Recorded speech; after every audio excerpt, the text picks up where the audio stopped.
गरजने वाले बादल कभी बरसते नहीं हैं। ये कहावत आज दुनिया के सबसे ताकतवर मुल्क के राष्ट्रपति डोनाल्ड ट्रंप पर बिल्कुल सटीक बैठती है, क्योंकि ईरान के सामने उनकी सारी धमकियां और सारा चौधराहट गुमान मिट्टी में मिल चुका है। ट्रंप ने दुनिया को ये दिखाने की कोशिश तो बहुत की कि वो एक झटके में ईरान को नक्शे से मिटा देंगे, लेकिन हकीकत सबके सामने।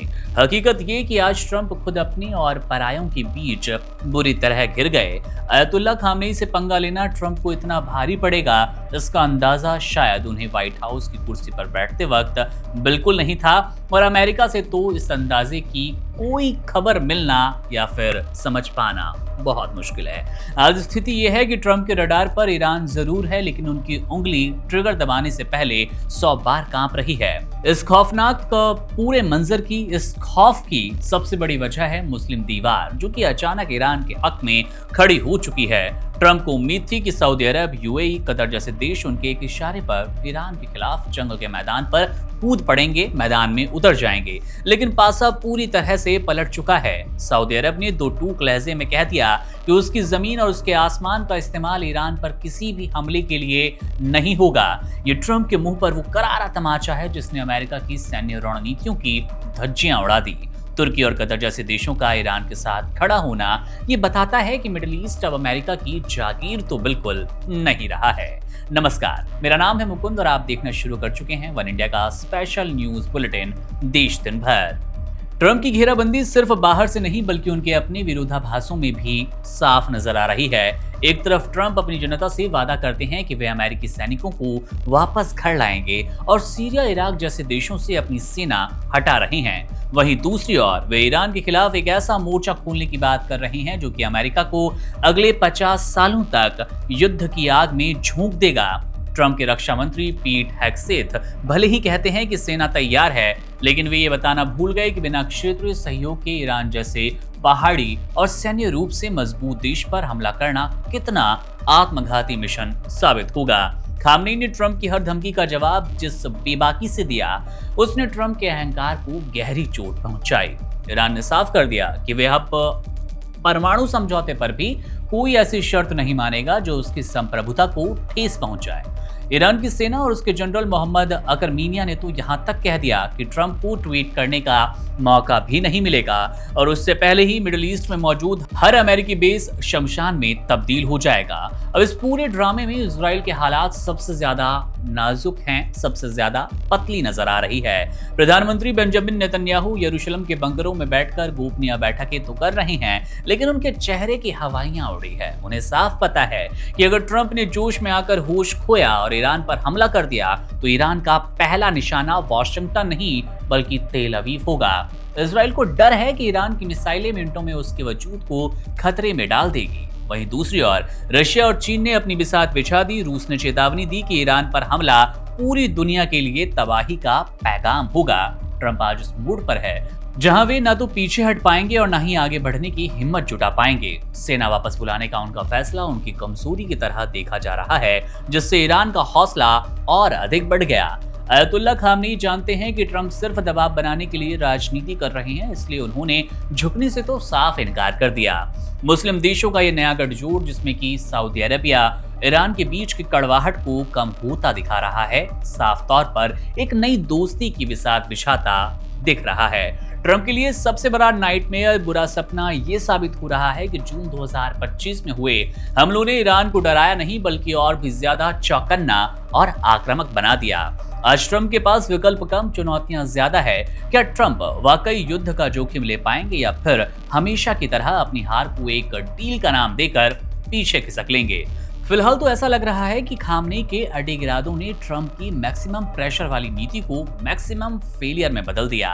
दुनिया देख रही है कि कैसे एक जिद्दी नेता के सामने दुनिया का चौधरी बेबस नजर आ रहा है और मुस्लिम राष्ट्रों की एकजुटता ने ट्रंप के युद्धक जहाजों के पहिए जाम कर दिए। अब सवाल युद्ध कब होगा ये नहीं है, बल्कि सवाल ये कि ट्रंप अपनी नाक बचाने के लिए कौन सा नया पैंतरा आजमाते नजर आएंगे। क्या आजमाने वाले हैं? क्योंकि खामनेई तो हार मानने वालों में से बिल्कुल नजर नहीं आ रही हैं, लेकिन इन सभी कड़वाहटों के बीच, इन सभी तनावों के बीच युद्ध की जो आशंकाएं हैं वो जरूर तेज हो चली है। 28 जनवरी की वो शाम जोधपुर के बुरानाडा इलाके के लिए किसी खौफनाक मंजर से कम नहीं थी, जब महज 25 साल की मशहूर युवा साध्वी प्रेम बाइसा की रहस्यमयी हालत में मौत की खबर मिली और एक लाश ने पूरे राजस्थान में सनसनी फैला दी। जो साध्वी चंद घंटों पहले तक भली चंगी थी, जिसकी कथाओं और भजनों में हजारों की भीड़ उमड़ती थी, उनकी जान अचानक एक सुई के चुभते ही निकल कैसे गई? ये सिर्फ एक इत्तेफाक नहीं था, बल्कि साजिश की एक ऐसी कड़ियां हैं जो किसी गहरी खाई की तरफ इशारा करती है। मौत से ठीक पहले लगाया गया वो रहस्यमय इंजेक्शन, 6 महीने पुराना वो बदनाम वायरल वीडियो और जान जाने के 3 घंटे बाद सोशल मीडिया पर अचानक प्रकट हुई आखिरी चिट्ठी, अंतिम लेटर। ये तमाम बातें चीख चीख कर कह रही है कि साध्वी की मौत के पीछे कोई एक ऐसा चेहरा छिपा है जो सच को दफन करना चाहता है। इस पूरी खौफनाक दास्तां की जड़ें 13 जुलाई 2025 की उस तारीख से जुड़ी है जब साध्वी प्रेम बाइसा का एक निजी वीडियो सोशल मीडिया पर आग की तरह फैला। जोधपुर के साधना कुटीर आश्रम के उस वीडियो ने हड़कंप मचा दिया था, जिसमें साफ तौर पर साध्वी को उनके गुरु वीरमनाथ के साथ आपत्तिजनक हालत में दिखाया गया। हालांकि साध्वी ने उस वक्त रो रो कर सफाई दी कि वो वीडियो उनके पिता समान गुरु के साथ केवल भावनात्मक ढांढस का था, जिसे आश्रम के ही कर्मचारी जोगाराम, उसकी पत्नी कृष्णा और ड्राइवर रमेश ने चोरी छिपे रिकॉर्ड कर उन्हें बदनाम करने की कोशिश के लिए इस्तेमाल किया। 20 लाख रुपए की उगाही के लिए भी इसका इस्तेमाल किया गया था इस तरह के वीडियो का। साध्वी ने अपनी बेगुनाही साबित करते हुए बड़े संतों के सामने अग्नि परीक्षा तक की पेशकश की, लेकिन समाज की नजरों में उनकी साख को जो बट्टा लगा, उसने उन्हें मानसिक तौर पर तोड़ कर रख दिया। अब लौटते हैं मौत वाली उस काली शाम पर, जब साध्वी को मामूली बुखार हुआ और आनन फानन में एक कंपाउंडर को बुलाकर इंजेक्शन लगवा दिया गया। चश्मदीदों की माने तो इंजेक्शन लगते ही साध्वी के हाथ पांव ढीले पड़ गए और शरीर बेजान होने लगा। जब तक उन्हें अस्पताल ले जाया गया तो उनकी सांसें थम चुकी थी।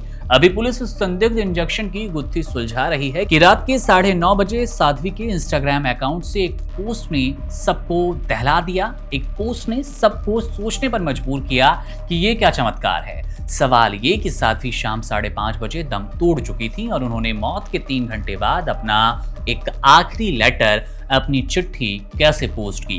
क्या ये पोस्ट पहले से शेड्यूल था या फिर किसी ने साध्वी का फोन इस्तेमाल कर इसको नया षड्यंत्र रचने की कोशिश की, इसको षड्यंत्र के रूप में पेश करने का एक प्रयास किया है, जैसे कि ये पूरा माजरा अब खुदकुशी की तरह नजर आए। उस आखिरी लेटर में साध्वी ने सनातन धर्म की सेवा और अपनी अग्नि परीक्षा का जिक्र करते हुए न्याय की गुहार लगाई थी, जो कि सीधे तौर पर उस पुराने वीडियो कांड की तरफ इशारा करता है। रहस्य का पर्दा तब और गहरा गया जब जांच के दौरान पता चला कि साधना कुटीर आश्रम से रातों रात सारे सीसीटीवी कैमरे हटा लिए गए। आखिर वो क्या सबूत था जिसे मिटाने के लिए कैमरों को गायब करना जरूरी समझा गया? इतना ही नहीं, शुरुआत में साध्वी के गुरु वीरमनाथ ने पोस्टमार्टम करवाने से भी इनकार कर दिया, जिसे लेकर अनुयायियों और उनके बीच तीखी नोकझोंक हुई। पुलिस अब इस पूरे मामले को एक बड़ी साजिश के नजरिए से देख रही है, क्योंकि साध्वी की मौत का समय, इंजेक्शन देने वाले की पहचान और सोशल मीडिया पोस्ट की टाइमिंग आपस में मेल नहीं खा रही है। क्या साध्वी ने वाकई उस बदनामी से तंग आकर खुद को जहर का इंजेक्शन लगवाया या फिर किसी बड़े खेल का वो शिकार हो गई? फिलहाल बुरानाडा पुलिस ने एफआईआर दर्ज कर ली और पोस्टमार्टम रिपोर्ट का सबको इंतजार है, जिसके बाद जोधपुर की इस युवा साध्वी की मौत के पीछे छिपे उन चेहरों का नकाब उतरेगा, जिन्होंने भक्ति के इस केंद्र में एक बड़ी साजिश खोली, इसको साजिश का अखाड़ा बना दिया। इंसान की कही बातें कभी कभी उसकी नियति का एक अनजाना इशारा बन जाती है। महाराष्ट्र की राजनीति के कद्दावर नेता और डेप्यूटी सीएम अजित पवार के साथ कुछ ऐसा ही हुआ। सोशल मीडिया पर इन दिनों उनका एक वीडियो तेजी से वायरल है, जिसे देखकर हर किसी की आंखें नम हैं और लोग इसे काल का क्रूर मजाक कह रहे हैं। ये वीडियो महज कुछ दिन पुराना है, जब 24 जनवरी को बारामती के कान्हेरी में एक चुनावी रैली को संबोधित करते हुए अजित पवार ने जीवन की नश्वरता पर बात की। उस वक्त किसी ने सपने में सोचा नहीं कि मंच से कही गई उनकी ये दार्शनिक बातें इतनी जल्दी हकीकत में तब्दील हो जाएंगी। उस चुनावी सभा में अजित पवार ने जनता के बीच बड़े ही भावुक अंदाज में कहा कि ये दुनिया हमेशा के लिए नहीं है, हम सब आज यहाँ हैं लेकिन कल नहीं रहेंगे। उन्होंने नियति का जिक्र करते हुए कहा कि अगर समय और नियति से पहले मौत का बुलावा आ जाए तो सबको जाना ही होगा। मराठी में दिए गए उनके इस भाषण का वीडियो अब हर मोबाइल स्क्रीन पर है। लोग देख रहे हैं कि कैसे एक अनुभवी राजनेता राजनीति से ऊपर उठकर जीवन के सच को स्वीकार कर रहा था। उन्होंने सभा में ये भी कहा कि जब तक हम जीवित हैं और काम कर रहे हैं, तब तक हमें ये समझना होगा कि राजनीति ही सब कुछ नहीं है। चुनाव आते जाते रहेंगे, लेकिन चुनाव खत्म होते ही राजनीति को भुला देना चाहिए और विकास व आर्थिक समृद्धि पर ध्यान देना चाहिए। तुम्ही आम्ही आज असू उद्या नसू, काळाच्या नियतीच्या पुढे बोलवून आल्यानंतर प्रत्येकाला जायचंय, परंतु आपण आपल्या हयातीत काम करत असताना समाजाला राजकारण हेच काही सर्वस्व नाहीये। राजकारण हे होत असतं, राजकारण निवडणुका संपल्यानंतर विसरायचं असतं। अजित पवार ने अपने उस आखिरी भाषण में जनता के प्रति अपना आभार जताते हुए कहा था कि वे केवल लोगों के प्यार और विश्वास के दम पर मेहनत कर रहे हैं। उनके लिए जनता का भरोसा ही असली ताकत और प्रेरणा थी, लेकिन कुदरत को कुछ और ही मंजूर था। इस भाषण के ठीक 4 दिन बाद यानी कि 28 जनवरी को जब वे एक बार फिर बारामती जा रहे थे, तब एयरपोर्ट के पास उनका विमान दुर्घटनाग्रस्त हो गया। 66 वर्ष की उम्र में उन्होंने दुनिया को अलविदा कह दिया। इस हादसे ने न केवल उनके परिवार और समर्थकों को झकझोर दिया, बल्कि पूरे प्रदेश को गमगीन कर दिया। प्लेन क्रैश के उस भयानक मंजर में अजित पवार के साथ एक सुरक्षाकर्मी, 2 पायलट और एक महिला क्रू ने अपनी जान गंवा दी। गुरुवार को ही बारामती के विद्या प्रतिष्ठान में उनका अंतिम संस्कार किया गया, जहां हजारों की संख्या में लोग अपने नेता को अंतिम विदाई देने पहुंचे। जब उनका वीडियो वायरल हो रहा है तो लोग चर्चा कर रहे हैं कि क्या उन्हें अपनी विदाई का आभास पहले ही हो गया। उनकी वे बातें कि नियति से पहले बुलावा आ जाए तो जाना ही होगा, आज उनके समर्थकों के कानों में गूंज रहा है। एक ऐसा नेता जिसने विकास और जनता के प्यार को अपनी ताकत माना, वो अपने ही शब्दों को सच करते हुए अचानक खामोश हो गया। उनका ये वीडियो आज एक सबक की तरह देखा जा रहा है कि जीवन वाकई कितना अनिश्चित है और हमें राजनीति से ऊपर उठकर मानवता और स्नेह को प्राथमिकता देनी चाहिए। उनकी अंतिम यात्रा में उमड़ा जनसैलाब इस बात का गवाह था कि उन्होंने जो प्यार कमाया वही उनकी असली विरासत थी। Subscribe to One India and never miss an update. Download the One India app now.